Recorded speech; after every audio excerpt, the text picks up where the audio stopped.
सुर्खी है कि पाकिस्तान अपने सभी सरकारी जितनी भी फर्म्स हैं, केवल स्ट्रेटेजिक इंपॉर्टेंट जो फर्म हैं उन्हें छोड़कर बाकी सभी फर्मों को प्राइवेटाइज करेगा।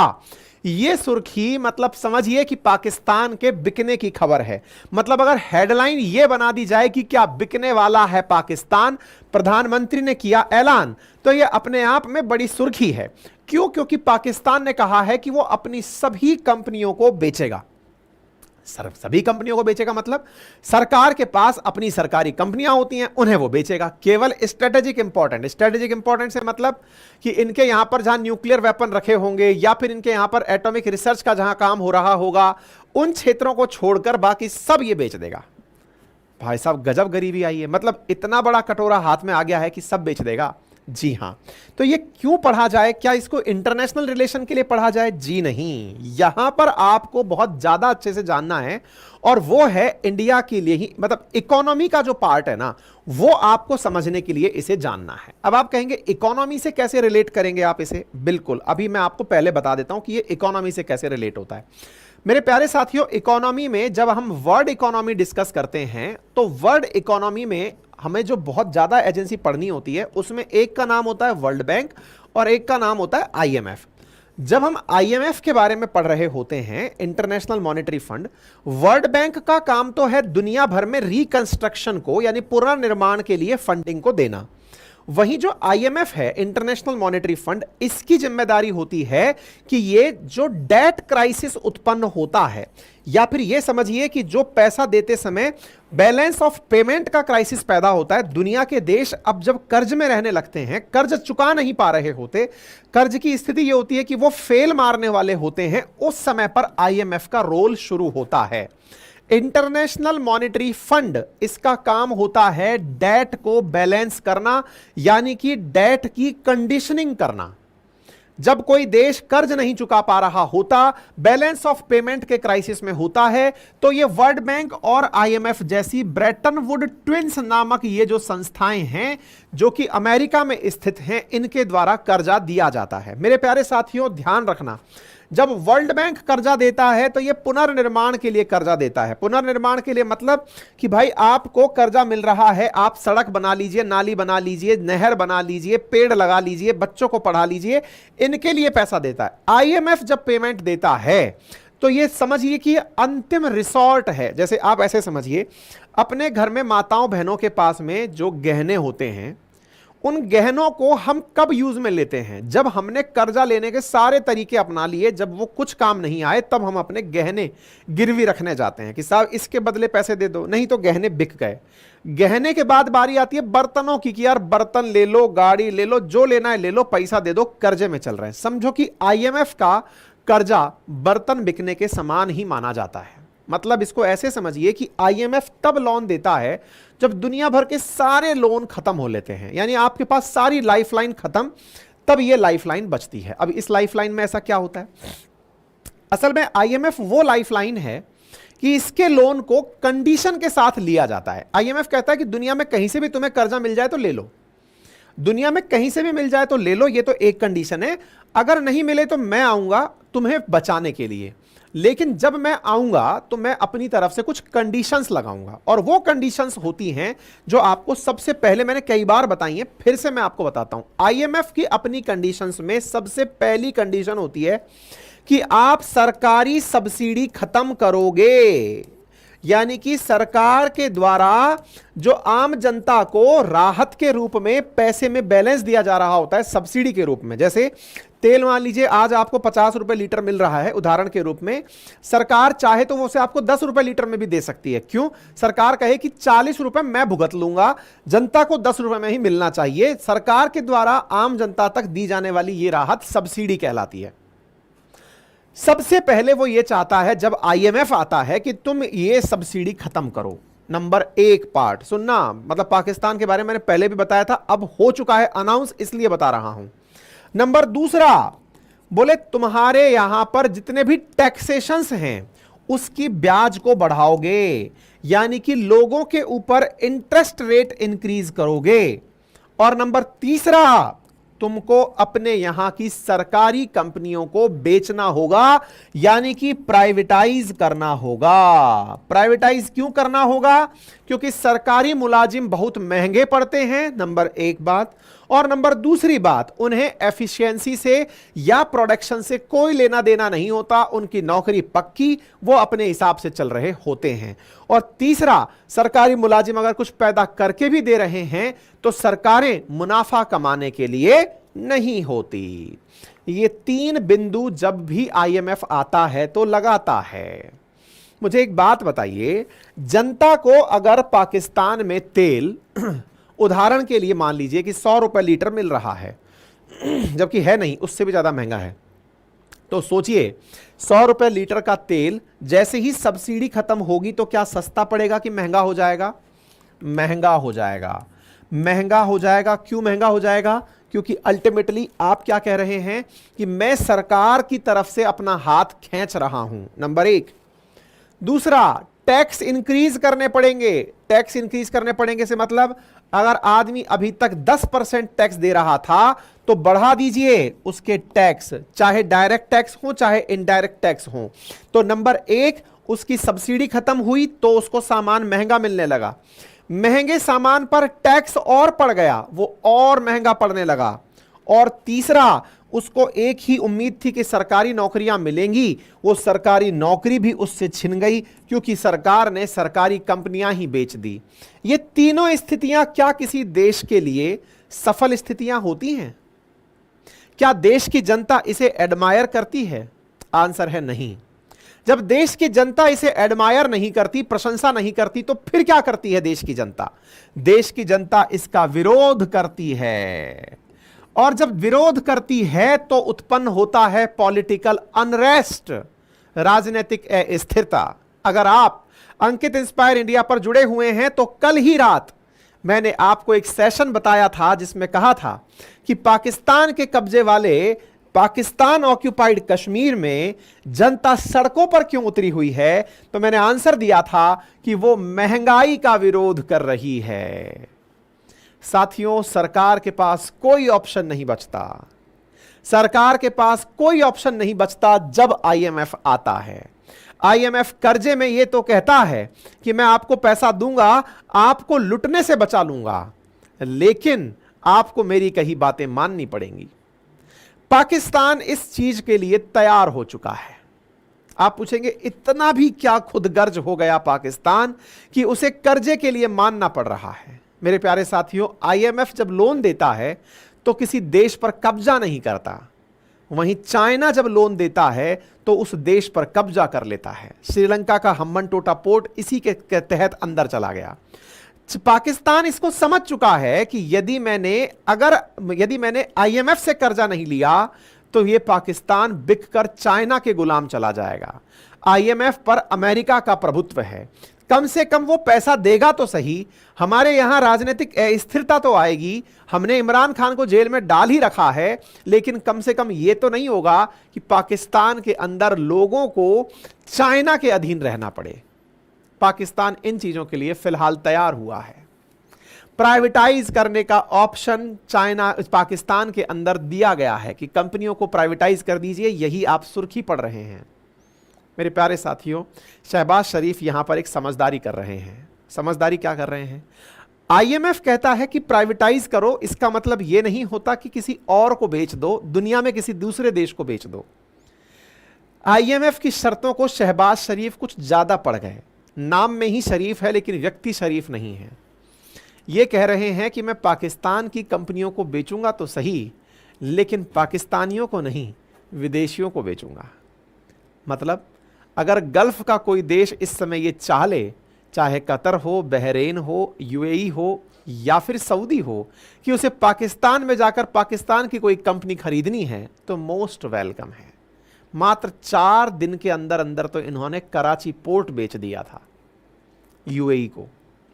अंदाजा लगाइए, साउथ एशिया के सबसे व्यस्ततम पोर्ट में से एक है। जैसे मुंबई है ना अपना जेएनपीटी, ऐसे इनका कराची पोर्ट, उसका पूरा ऑपरेशन इन्होंने मात्र 4 दिन में यूएई को बेच दिया। समझे? आईएमएफ की कहानी समझ में आ गई? तो अब आपको पाकिस्तान की ये एंगल जो है ना, इसको केवल इस पर नहीं समझना है कि पाकिस्तान के मजे हैं तो चलो सुन लेते हैं, पाकिस्तान के मजे लेंगे, नहीं, मजे तो दिलवा देंगे, लेकिन अल्टीमेटली आपको आईएमएफ समझना है। और आईएमएफ समझ रहे हो और बुद्धिजीवी लोग अगर इस विषय को रिलेट कर पा रहे हो तो कमेंट बॉक्स में बता देना, क्या इंडिया में भी कभी ऐसा कुछ हुआ था क्या? मतलब जिस तरफ मैं इशारा कर रहा हूं प्राइवेटाइजेशन होना, क्या इंडिया में भी कुछ ऐसा हुआ था क्या? जब तक आप कमेंट बॉक्स में बताएंगे मैं आपको आगे लिए चल रहा हूं। कुणाल पटेल ने फिर से डॉलर्स की बरसात कर दी है। यार कुणाल भैया खूब कमाओ यार, तुम बढ़िया भेजते हो पैसे, तुम्हें पेटीएम वेटीएम नंबर और बताना पड़ेगा, हमें लग रहा है सीधा ही भेज दिया करो, यूट्यूब में काय पैसा देते हो यार। हाँ जी, पाकिस्तान इकोनॉमिक क्राइसिस के बारे में बता रहे हैं। यहां पर पाकिस्तान के हालात फोटो के माध्यम से दिखा रहे हैं और इन्हीं हालातों को समझाते हुए बता रहे हैं। कल ही आपको अंकित इंस्पायर इंडिया पर रात को सेशन दिया था। यस, मेरी जनता बड़ी इंटेलिजेंट है भाई साहब, लव यू है आप सभी को। माधव, सत्या, रोहित, दीपक कुमार, बंसल, माधुरी, राजू, सभी ने एकदम पकड़ लिया। यही तो है, इशारा काफी है। एलपीजी रिफॉर्म पकड़ लिए सभी लोग।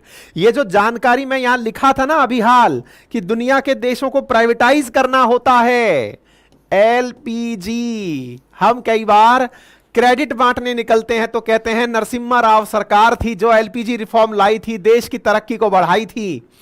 हम कहते हैं मनमोहन सिंह जी का आइडिया था। अजी आइडिया आईएमएफ का था। हम अपना सोना गिरवी रखने चले गए थे, यूके की बैंक में पैसा गिरवी रखने चले गए थे कहने के लिए कि भाई साहब पैसा खत्म, आप कम से कम हमें कर्जा दे दो, कुछ दिन हम चला लें। तब अमेरिका ने कहा था कि इतना जो डर कर जी रहे हो लंबा नहीं जी पाओगे, बेहतर है कि अपनी कुछ चीजों पर से सरकारी नियंत्रण हटाओ। सरकारी नियंत्रण हटाओ और सरकारी नियंत्रण हटाकर प्राइवेट लोगों को अंदर लेकर आओ। तो क्या पाकिस्तान अब हमारे कदम पर चल रहा है? ना जी ना। बेटा बाप के कदम पर चल जाए तो फिर बेटा ना कहलाए। ये बेटा थोड़ी कहलाना चाहता है, तो समझता है कि ये बाप है, एक दिन पहले आजाद हुआ है। इन्हें भारत से थोड़ा अलग हमेशा दिखने की वो रही है, अंदर से क्यूरोसिटी रही है। इसके लिए अब ये तरीका क्या अपना रहे हैं? ये तरीका अपना रहे हैं कि हम पाकिस्तान में नहीं बिकेंगे, हम विदेशों में बिकेंगे। अरे नालायकों, इंडिया कम से कम जब प्राइवेटाइज किया तो इंडिया की ही कंपनियों को अपना माल बेचा, जिसे डिसइन्वेस्टमेंट किया, जिसको हमने विनिवेश नाम दिया, और पूरी तरह से प्राइवेटाइज नहीं किया। हमने कुछ कुछ शेयर हर साल निकाले और उन्हें प्राइवेट प्लेयर्स को, शेयर मार्केट को बेचकर इंडिया के अंदर ही अपने पैसे को और अपनी कंपनी को रखा। तुम्हारे यहां क्या हो रहा है? ये दुनिया के देशों को अपना माल बेचने निकल रहे हैं। खैर, हालात ही ऐसे हैं कि रोटी के लिए जब लड़ाइयां हैं, जनता इसलिए मर रही है क्योंकि ये सब लोग महंगाई से त्रस्त है।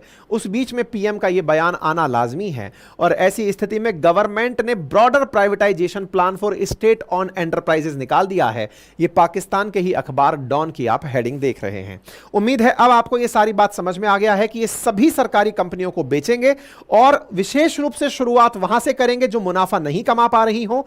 उसके बाद में स्ट्रेटेजिकल कंपनियों को अपने पास में रखते हुए ये कंपनियों को बेच देंगे। तो यहां पर आप सरकारी तरफ से होते हुए फैसले देख सकते हैं। सरकार के तरफ से 88 सरकारी कंपनियां इस समय सरकार के पास हैं और सरकार ने एक चीज यहां पर इनकी जनता को मोटिवेट करने के लिए दी है, और वो क्या है कि देखो बेटा, बात ऐसी है कि पाकिस्तान में कंपनियों की जो बोली लगेगी ना, वो टीवी पर लाइव दिखेगी।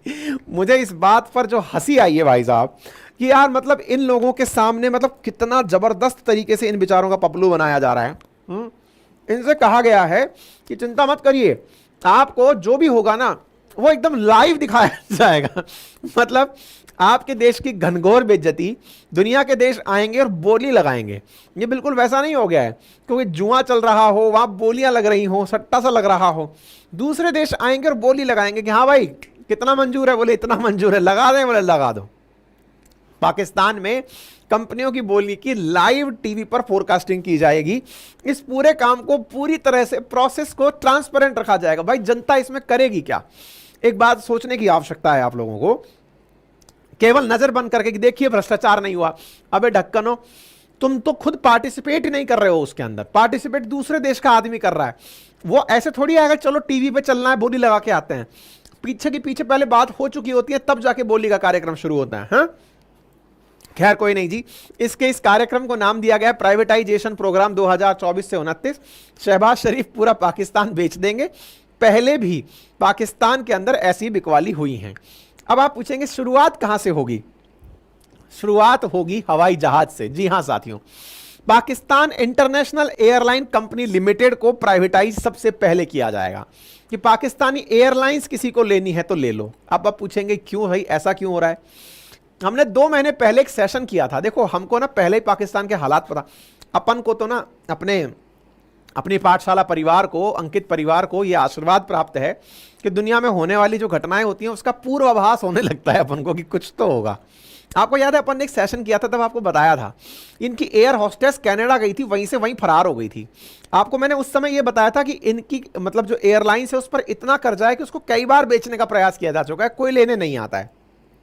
पाकिस्तान ने अपनी एयरलाइंस के खर्चों से बचने के, कई बार इनकी एयरलाइंस को कोई दूसरा देश रोक के बैठ जाता है कि भाई रुक जाओ, तुमको उड़ने नहीं देंगे क्योंकि तुमने फीस नहीं चुकाई है, लेकिन फिर बोले इनको बिठा के खिलाएंगे, चलो तुम उड़ जाओ, तो दूसरे देश में रहो, यहां मत आना, ठीक है। तो ऐसी स्थिति में पाकिस्तान ने अपनी एयरलाइन, पाकिस्तान इंटरनेशनल एयरलाइंस को बेचने का डिसीजन लिया है। ये पहली डिसीजन नहीं है, लेकिन इस बार ये कह रहे हैं कि भाई हमारे अपने देश में तो कोई खरीदने ही आगे नहीं आ रहा है, विदेश को बेचेंगे। अब बेचारे गल्फ कंट्री हैं, उनके पास में खूब पैसा है, उनको समझ में नहीं आ रहा पैसे का क्या करना है। उनको पाकिस्तान की एयरलाइंस में मिल जाएगी तो चला ही लेंगे, दुनिया में कहीं और चला देंगे। तो भाई सबसे पहले तो इनकी एयरलाइंस बिकने वाली है।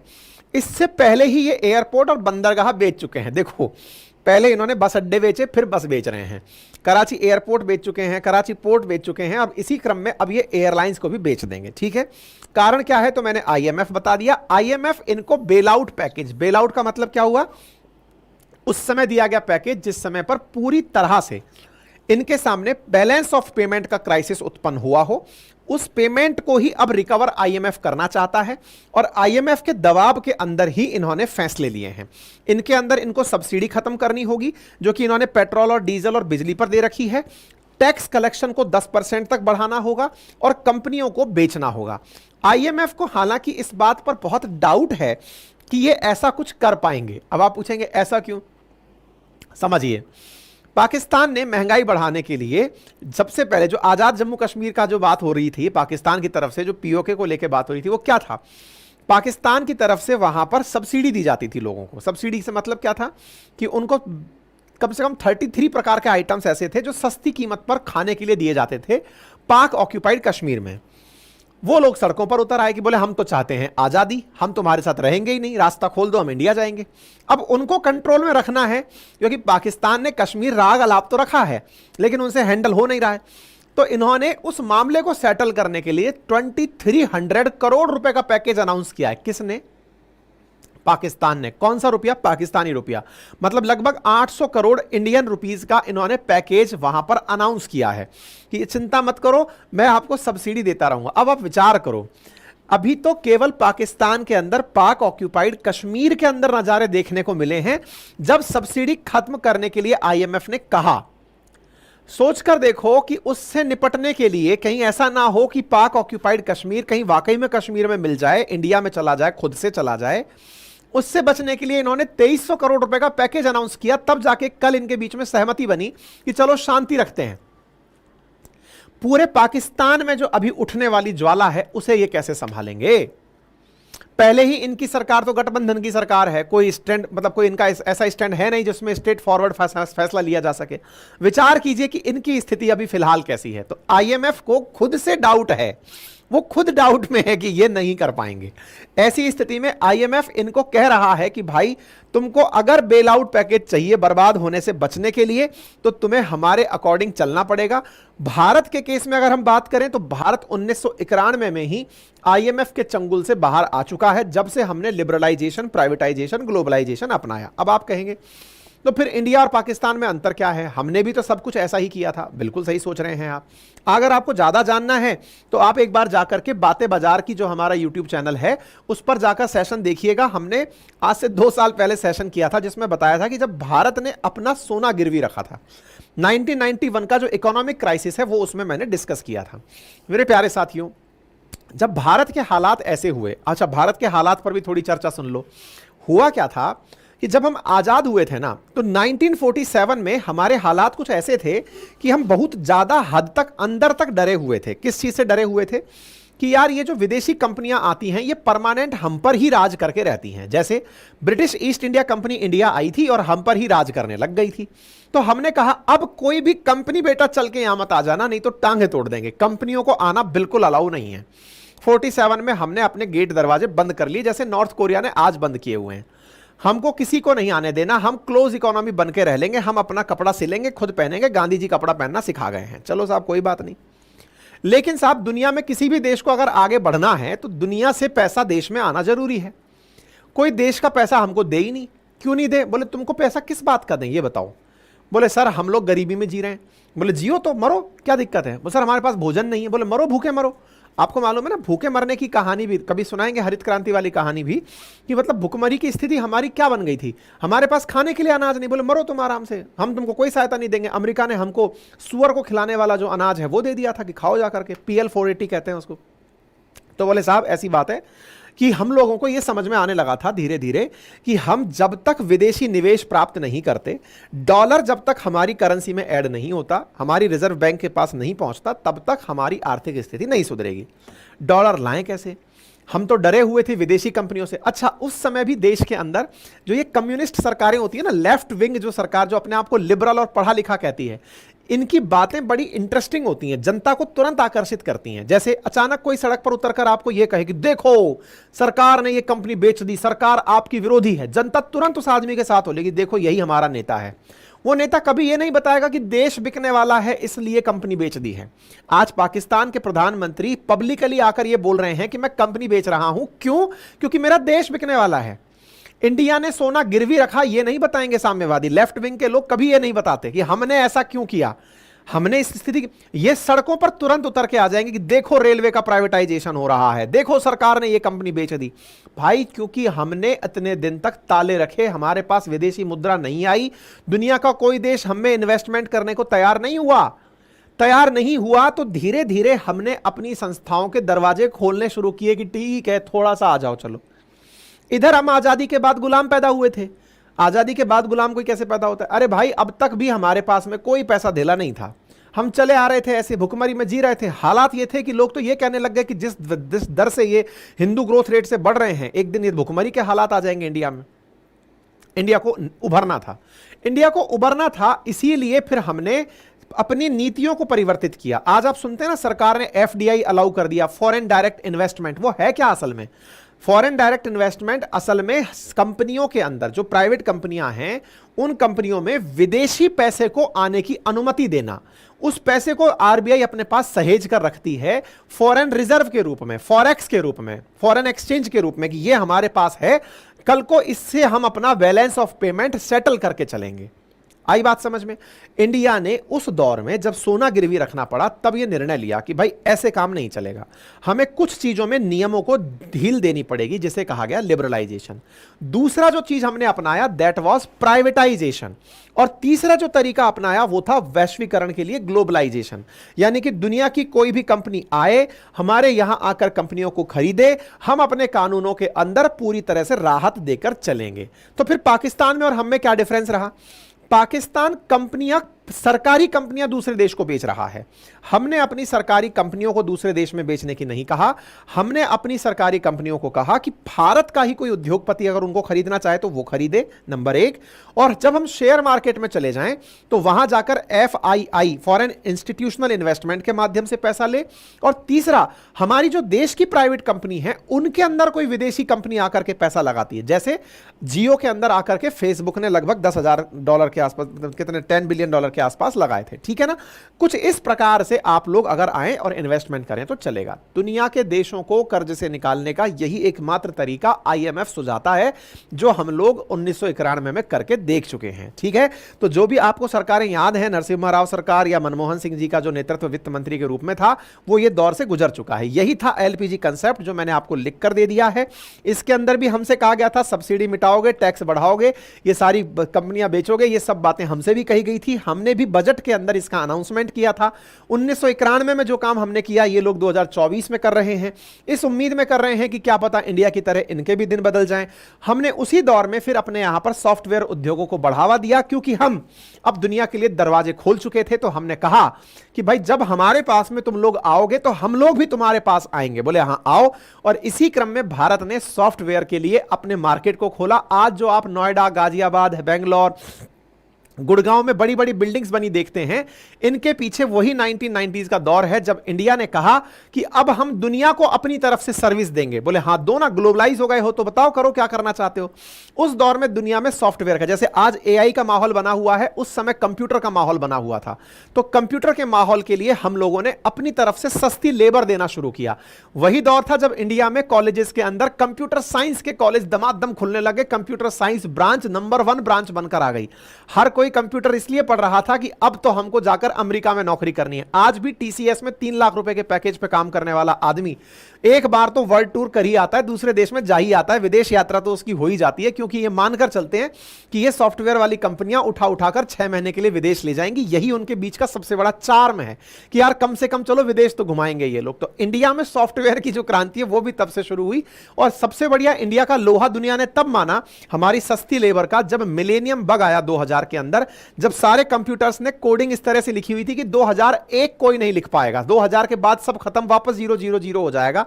तब इंडिया के सॉफ्टवेयर इंजीनियर्स ने दुनिया भर के कंप्यूटरों में रात दिन कोडिंग करके, डेटा चेंज करके उनको चलने लायक बनाया था। दुनिया ने तब इंडिया का लोहा माना था। इस पे भी हमने कहानी सुनाई हुई है, ठीक है ना। तो फिलहाल के लिए पाकिस्तान की कहानी समझ में आ गई, डिसइन्वेस्टमेंट इंडिया ने क्यों कहा वो समझ में आ गया, और ये सब बातें मैंने समझा दी हैं।